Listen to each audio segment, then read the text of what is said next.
Hello, I am going to break the streak of solving Las Vegas cases and go back to a case that I didn't upload, and actually the case that I went out on, which is Ironman by Nick Boberg. So this is basically a fictional Ironman race. You have a bunch of competitors, swim speeds, bike speed and running. Swimming's 4 kilometers, biking is 180 kilometers, which is made up of 9 laps of a 20-kilometer circuit, and then running is 5 laps, totaling 42 kilometers. The tricky bit about this case is this bike course. So it's 9 laps of this, and the speed changes. So as you ascend, you go slower, and as you descend down a hill, you go faster. And because the speed is constantly changing, and you have to kind of model this for 9 laps, it gets really tricky. So the question I fell down on was, how far have competitors gone after 5 hours? And generally they're somewhere along the middle of the bike run, and pinpointing their exact location is difficult because each of these descents or ascents take a different amount of time. So yeah, really tricky. The first time I did it, I only modeled like this and tried to times everything by 9. Second go, I split the entire race out kilometer by kilometer, and that made it way easier. So that's the way I'm going to show now. So let's do it. If a competitor managed to complete 1.5 laps of running, how far did they go? So they would complete the whole of swimming, which is 4, and the whole of the bike, which is 180. And in the running is 42. We divide that by 5 to get the distance per lap, times it up by 1.5 to get 1.5 laps. How many kilometers of the bike leg did competitors climb or descend? So we just want to count the sections here that are green or red. So the count there is 14, and I want to times it up by 9. So it was 14 times 9. Excluding examples, how many competitors are not featured in the question below? So I can use my case questions lambda. I've actually modified this now, so I'll just quickly show you. So I can actually put in 2, and it will only give me from question 2 onwards, or I could go 2 to 3, and it would only give me question 2 to 3 onwards. So that's quite useful. So let's just copy everything as values there, so I can delete out where there's not a competitor's name listed. So that's here. Then this is all names in column A. So let's say rows of unique of this. So there are 66 there. So all we want to do is count the competitors here minus 66, and that is correct. So the next one is who won the race. So I actually got a bit lucky here because the bike course could change things, but I just did a weighted average time. So to get time, you want to do distance over speed. So I know swimming was 4 kilometers, so I did 4 divided by the swim speed plus 180 divided by the bike speed plus 42 divided by the run speed, and then I looked for the minimum value there. So let's look up 0 in here and give me the name, and next exact match or next largest item. So it gets Brian Hanley, which is the correct answer, but that's not actually the right way to do that question. I just kind of had like 30 seconds left in the real thing and did that, which worked. So we'll do it properly when we get to that question. Let's delete that back out. All right, so let's get into the case. So for this one, it's basically a 2D lookup. So we want to find the speed of the person and the activity. Now I've made a new lambda for this, which is called TLOOKUP. I think a lot of people have it, where I basically just highlight a table as long as the things I'm looking for are in the first row and column. And then I'm looking for this person and that activity. So this lambda is just an index match underneath, which most people will be familiar with. How long does it take to complete the swimming leg? So we want to round it to 2 decimal points, so that's round, and we want to do 4, because it's 4 kilometers, divided by their speed. So X look up this person in here, and we want the swim speed, which should be here, and we're rounding to 2 decimal places, I think. So that one's nice and easy. Next, how long do they take to complete the bike leg? So I'm going to set this up in here. Example 3. I'm going to data table a lot of stuff as I normally do. Let's go G. Now, as I said before, the way I did this in the real thing, I just modeled 1 lap, but I'm going to actually model the entire race. So we start with swimming. And I'm going to label this the same as in this table, so that when I look up speeds, I can just look straight into this.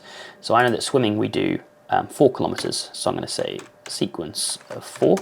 That's the kilometer. Biking, I know we do 180, so equals sequence of 180, but I want to start at 5 so that I continue on from here. So let's call that biking.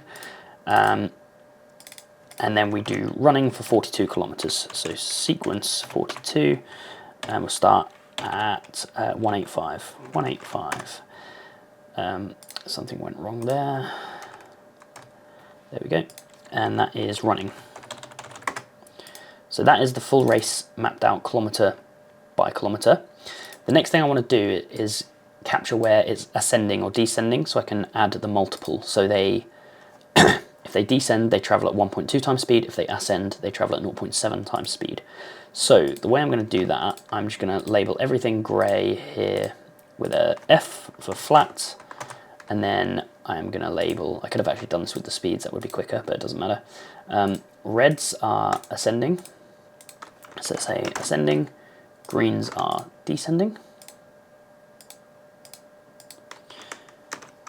So I should have everything there, and then what I'm going to do is where we bike, I'm going to say equals wrap rows this 2, and that's going to spit out all of the things there. I only actually need the first column of that, so I'll just take that.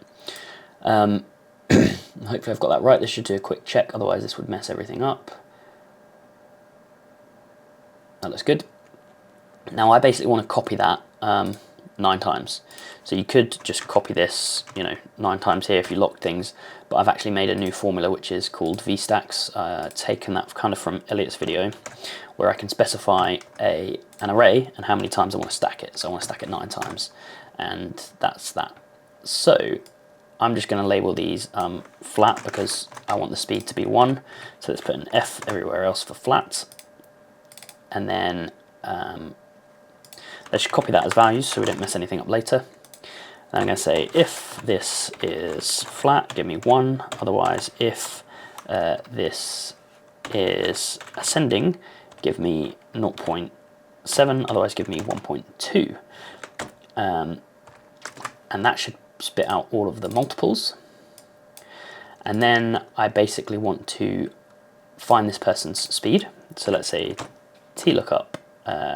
Here's my table. And I want this person and this activity. Let's actually lock this person. That's their speed.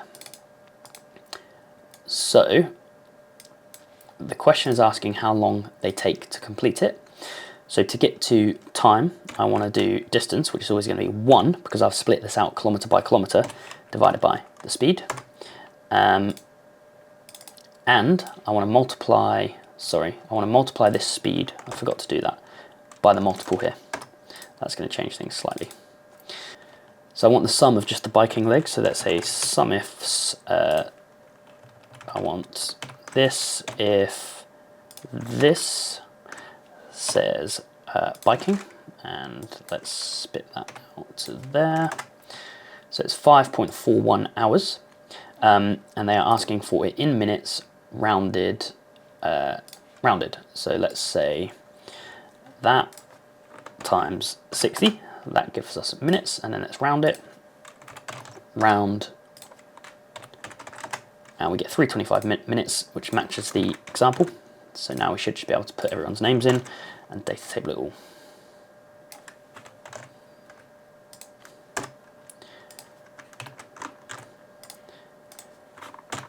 There we go.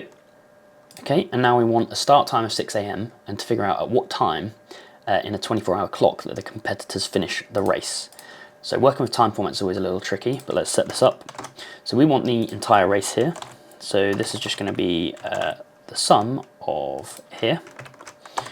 So this is how many hours they take to complete. So what I actually want to do with this, let's just delete our data table out for a second. I want to set up a start time. So the way to do that is 06 colon 00. So that's basically a time format in Excel.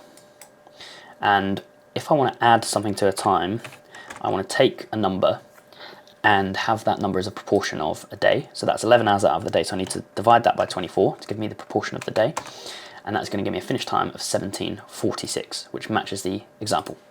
So I can then say equals hour of that, and it's going to tell me the hour, which is 17, and I can also say minute, so I'm going to say and minute of that, so it's going to give me 17:46. I don't need to round down because it's just taking the minute out of that time interval.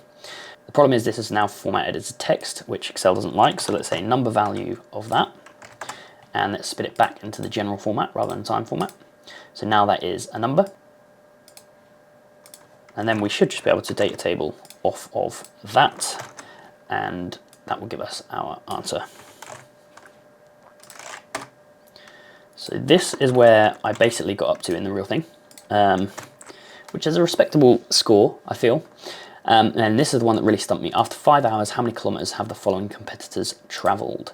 So let's do example 5. Now that I have it set up as a full table of the entire race, this is much easier. Trying to do it by, not splitting the bike leg out fully is really difficult. So let's just delete all this out and have a think. So this is our time value here. So so what we want to do is spit out a running total time. I do find it quicker just doing it like this than with scan. Scan I have to type too much. So the total time for the race here was 11 hours 61. That's kind of what we saw earlier. And what we want to do is we want to determine where that's above 5. So let's say equals that above 5. And that's going to tell me where we get to in 5 hours. So where this hits true. So it hits true here. So I know we've gone over 5 hours, somewhere between 140 kilometers and 141 kilometers, which matches the example. So how do I figure out exactly how much of this lap we've done? So we've completed this one fully, and by the time we finish this lap, we've done 5.01 laps. So first of all, if I say equals 5 minus that, that's how far we've gone over. So 0.1. Sorry, I want to do it the other way around. That minus 5. So I've got 0.01 over. Now I want the distance here. So distance is time multiplied by the speed. So that is the time. So we want to multiply that by our speed. And that gives us 0.33. So distance-wise, we've gone 0.33 kilometers over the 5 hour mark in this lap. So I want to do 1 minus that.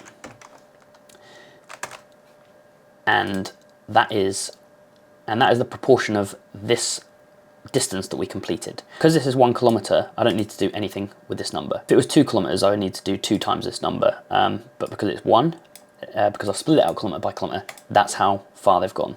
So I know at the 5 hour mark, they've gone that plus how many kilometers we did before, which is 140.67. So let's say if this, which if that is true, give me that calculation. Otherwise, just give me how far I've gone so far.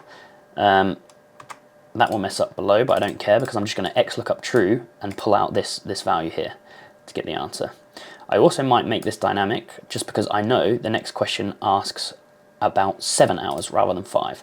So let's just put 5 here for now, and we're going to change that 5 to match that. And in this, I'm going to change this 5 to be driven from that cell. So let's say XLOOKUP true in here, give me here, and we want to round that up to 1 decimal place. So I think it's just actually round to 1 decimal place. Let's just check it's round to 1 decimal place. Yep, so now we can data table that. So again, that's what stumped me in the real case, but now I've had a good think about it, it's a lot easier. And this would have gotten me through to the next round of the competition. But it was hard for everyone. The next question is asking who is in what position at the 7 hour mark. So let's just change this to 7.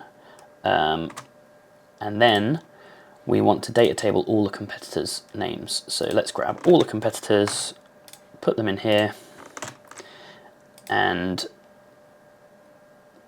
that should be how far they've gone after 7 hours.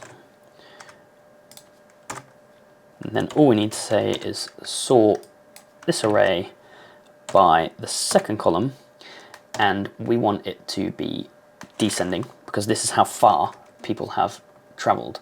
I also actually want to remove my rounding, which could get you into trouble here. So let's remove the rounding. And in fifth place, I can see Nick Lohman here, which matches the example. So all I want to say is index this array and give me the position in that array because they're already ordered into winning positions. Then we can do a bonus. So disregarding the new parameter who won the race. So again, we have Brian Hanley. I think I showed that earlier with a different method, which was not quite accurate, but now it is. And then question 7 is, after 100 kilometers, their speed starts to decrease by a given percentage, and every 20 kilometers that percentage compounds. So let's say example 7 here.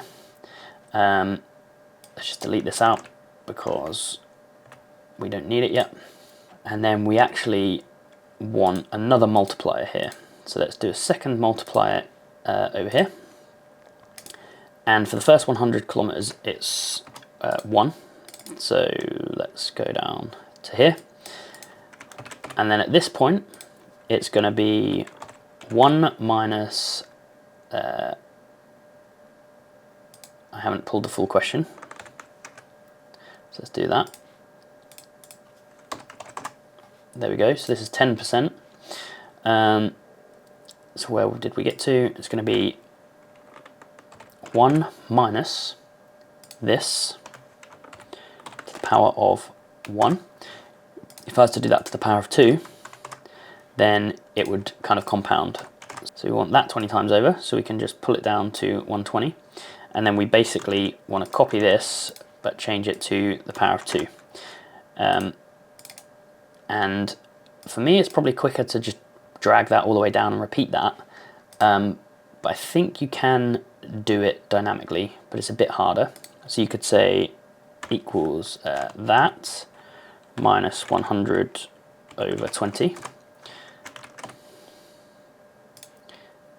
And let's put that in brackets.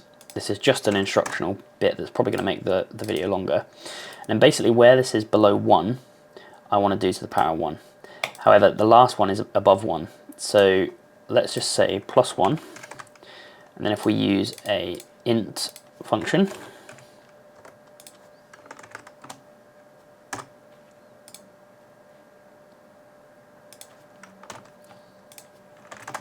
that is going to round everything down. So you can see we jumped to 2 when we're above 120. The problem is we want the 120th kilometer to have a 1 there. So if we minus 0.01 from that, that will then be dynamic. And what I could say is 1 minus this, let's lock it, to the power of all of that stuff. And that is our second multiplier there. And then how many hours do they take to complete the race? That is just going to be, let's do our multiplier. So we want to times by this number as well. And then total time taken is this, 14.35. And we want to round to 1 decimal place. So let's round that.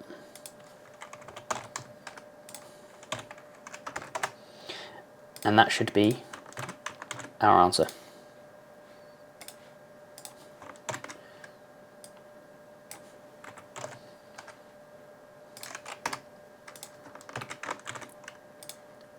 You can also do the second multiplier with a sequence function.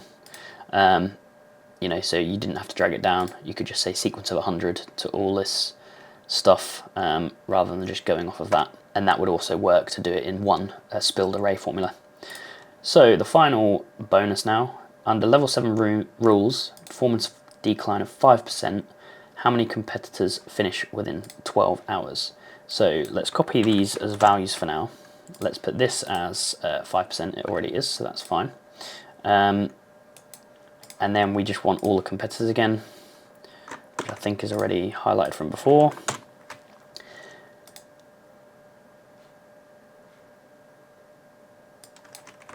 Let's just redata table everything. And we want to know how many finished below 12%. Why is there an out written there? Excel does strange things sometimes. Is it his name?